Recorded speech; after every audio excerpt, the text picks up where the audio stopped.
Rowan Thorne arrived at Birchbark Lake as the first real storm of December was dropping its heavy white hush on the world.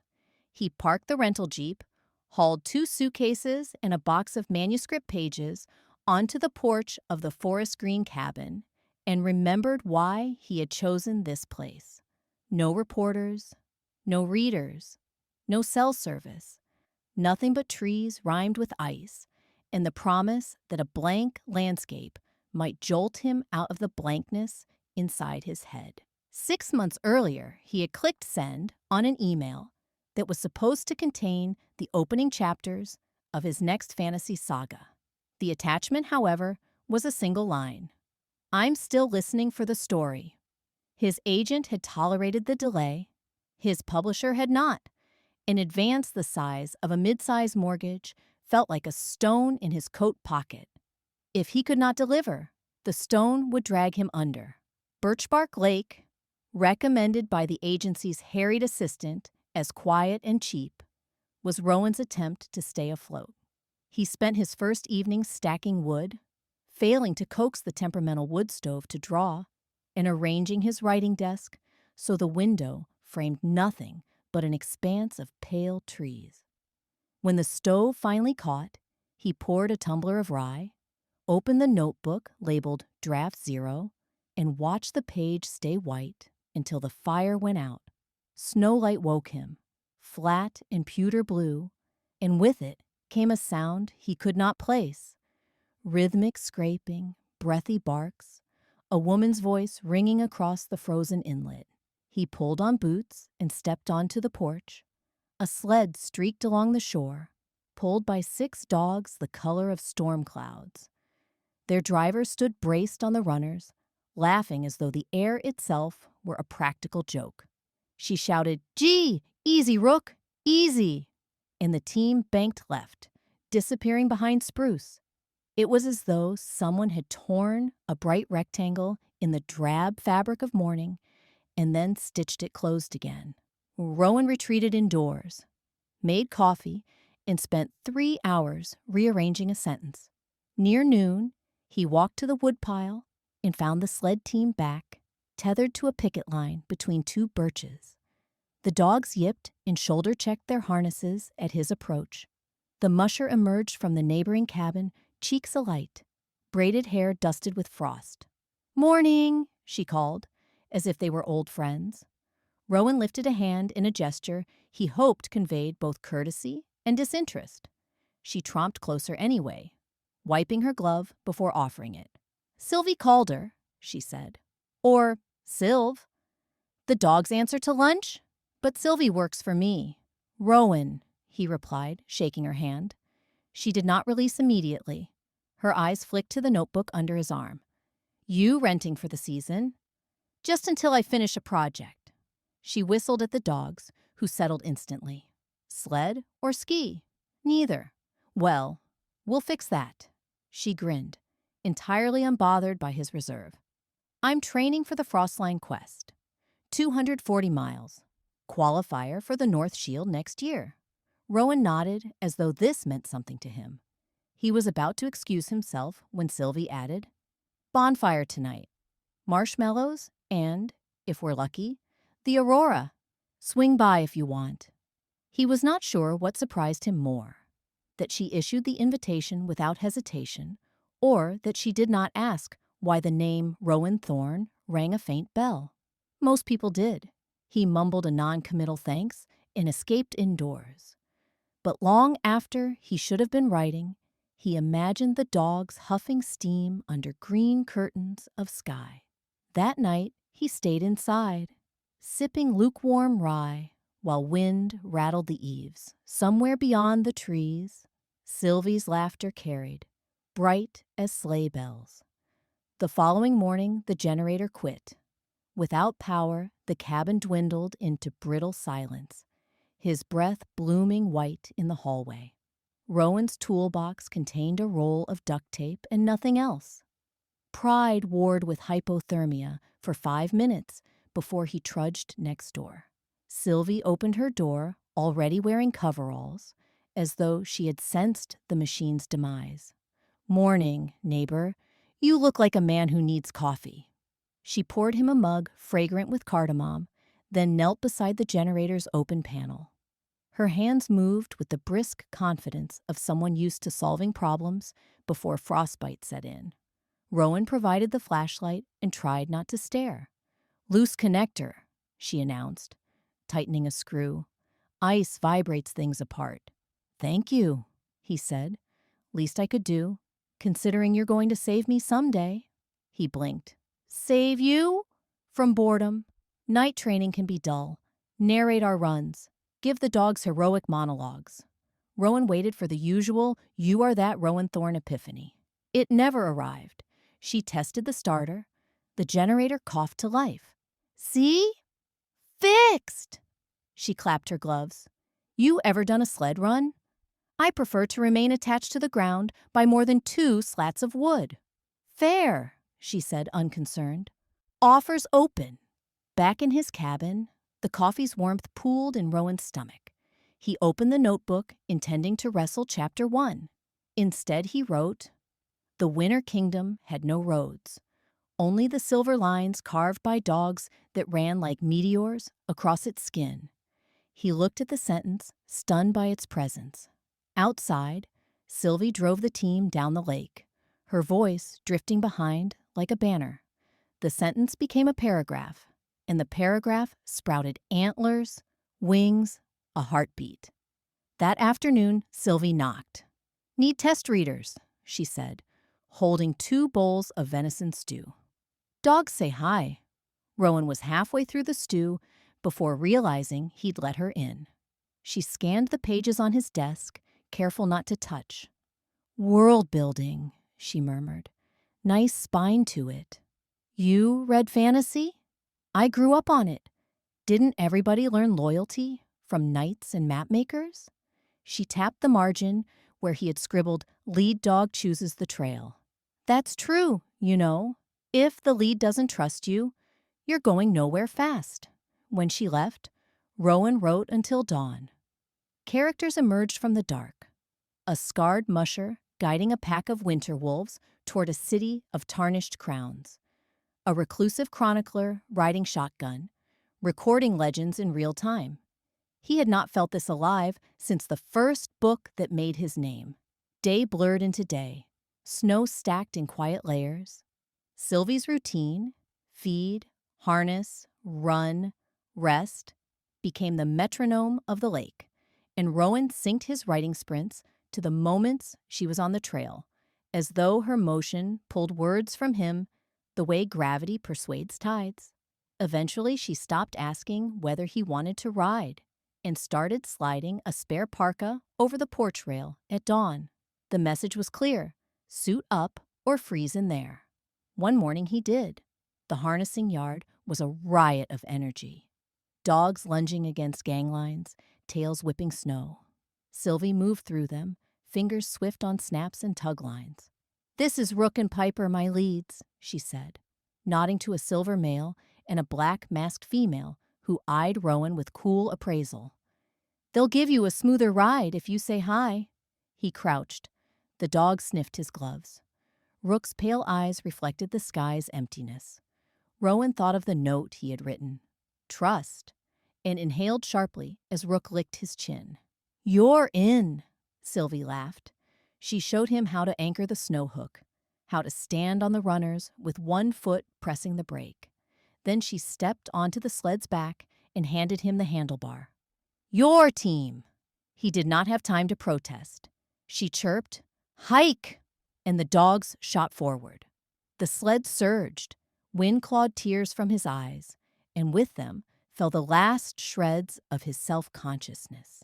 The lake opened in a white corridor, edges smoking with drift. In the distance, the hills rose like sleeping dragons. Rowan half expected to hear the clatter of paparazzi's shutters or the thrum of city traffic. Instead, there was only the hiss of runners, the panting of athletes who asked no questions except where to next. Speed became stillness. He felt, absurdly, as if the sled were not hurtling but hovering, held aloft by some agreement between ambition and surrender. At the far shore, Sylvie tapped his shoulder, signaling him to break.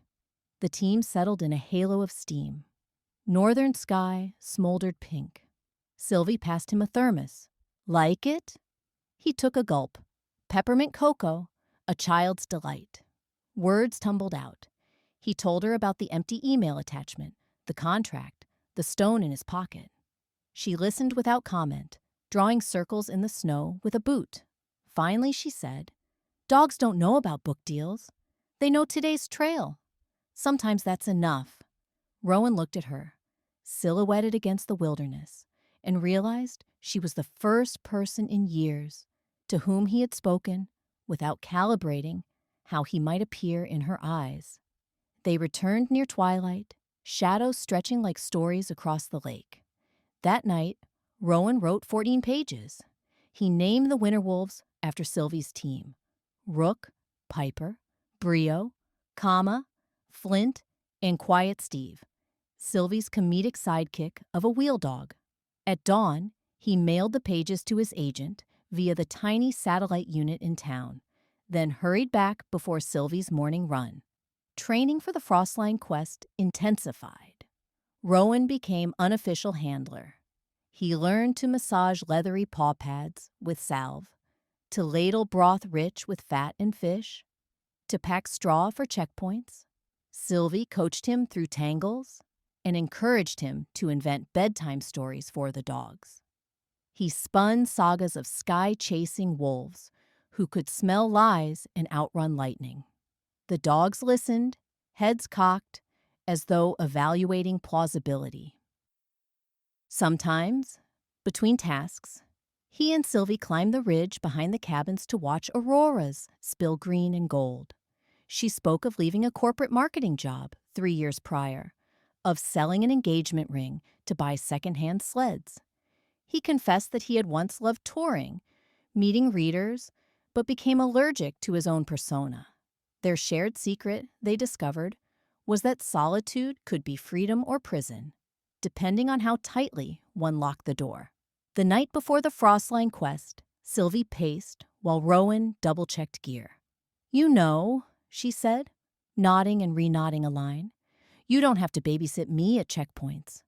"I want to," he replied. "Call it research." She stopped. "Call it friendship, maybe?" He met her gaze. "That too."